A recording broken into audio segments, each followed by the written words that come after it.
Okay, so just to recap, first we went over surprise factor and how information can be quantified as a function of probability. Then we went over entropy, which is essentially measuring uncertainty or disorder. And then finally, we went over cross entropy, which is comparing two different probability distributions and seeing what the difference really looks like.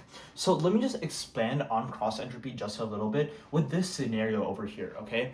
Imagine we're a company and we're focusing on data breaches. Okay, and specifically what we're doing is we're feeding an AI model all the data about, let's say, site traffic and all of that stuff, and let's see what the model thinks about, what percent chance there is that a data breach could occur. So let's say the correct and true and nature's correct answer is that there's a 99% chance of a data breach not occurring and a 1% chance of it occurring, because again, everything works on probability distributions, even nature. Now, let's say we have two model outcomes. The first model outcome is it predicting that there's a 98% chance of no and a 2% chance of yes. Then, the second model outcome is a 100% chance of it predicting no and a 0% chance of yes.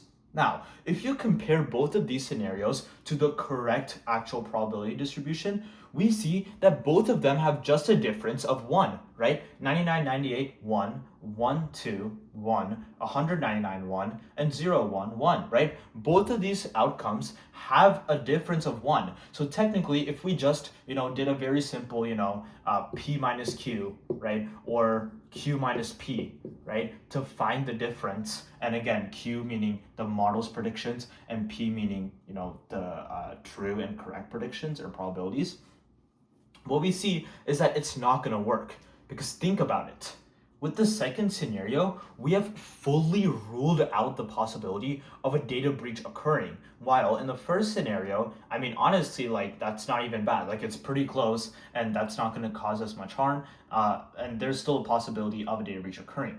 We see that this model has made a much costlier essentially mistake. It has made a much costlier mistake because it has fully ruled out the possibility of it occurring, even though the difference between these two compared to this is the exact same. So that is why we use cross entropy, and that's why we use the surprise factor inside cross entropy to account for this issue, to make sure that we're penalizing the model correctly. So that is essentially a little bit more in depth on cross entropy in an example here. So now what we're going to do here is we are going to go over cross entropy a little bit more. So here's what we're going to do. What we realize in this scenario and in general is that there's always going to be some sort of error. Right? Our model is never going to be 100% accurate or 100% correct, adhering to a specific data set or a specific set of points, correct? What this means is that there's some sort of natural disorder or natural state of entropy. In fact, in physics, we always have a natural state of entropy to an extent, right? That same thing happens in AI models, right? So what we realize is cross entropy in reality is just made up of entropy plus the error that the model has made compared to the set. So what we can do is we can write this as HPQ, which is cross entropy, is equal to HP plus, and then you ready for this? It's just a notation over here.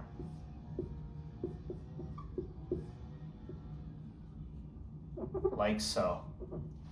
Okay, so you might be wondering, what the hell is this? Well, this is what we call KL divergence. Divergence. That's this term right over here, right? And essentially, what KL divergence is what we are actually trying to minimize when we are training an AI model. Because think about it, when we're training an AI model, we're trying to minimize cross entropy, right? We're trying to minimize the difference between a model's predictions and the correct truth, right? But we can't change nature, right? We can't change nature's truth. So we can't really minimize this part of cross entropy. So what AI models do is they minimize this little quotient here, or this little part of cross entropy, right? So entropy is made up of nature's truth, right? And this over here, KL divergence, that is made up of the uncertainty and the errors that our model has made. And cross entropy is made up of a combination of both. So we can see why KL divergence could be really, really important. So how do we figure it out? Well, let's just subtract HPQ minus HP, right? So what does that render us? Well, this would be equal to x log of q of x. And by the way that I'm getting this, I'm just literally substituting HPQ over here, right? And that's going to be minus entropy over here, minus negative IPI log PI. Okay, so that is the term that we're actually trying to minimize. So what does this term actually add up to? Okay, well, what we realize is, first of all, negative, negative, that's a positive, so we can cancel that out, right? And there's this cool little thing about logarithms, right? Because what we found is that logarithms operate, again, with that little thing here, with log of AB is equal to log of A plus B, right? Then another rule is that log of A over B is equal to log of A minus B, right? See where I'm getting at here? We have this one negative sign over here. So we essentially use this property to figure out what this term actually is. So how do we do this? Well, this is all, in reality, this is summation, right, over x, right? And because the negative is on this log, it would be p of x, because p of x is essentially the common term, right? And by the way, px over here, this is just the true probability, right? And x is just like, the number, or, for example, right, with the data breach example, it'd be, 0 for no, and then 1 for yes, or 1 for yes, and then 2 for exact, etc. So the common term here is this p. So we put that here. And then because the negative is on the log q of x, then it's really just going to be log of p over log of q. Or sorry, no, log of p over q.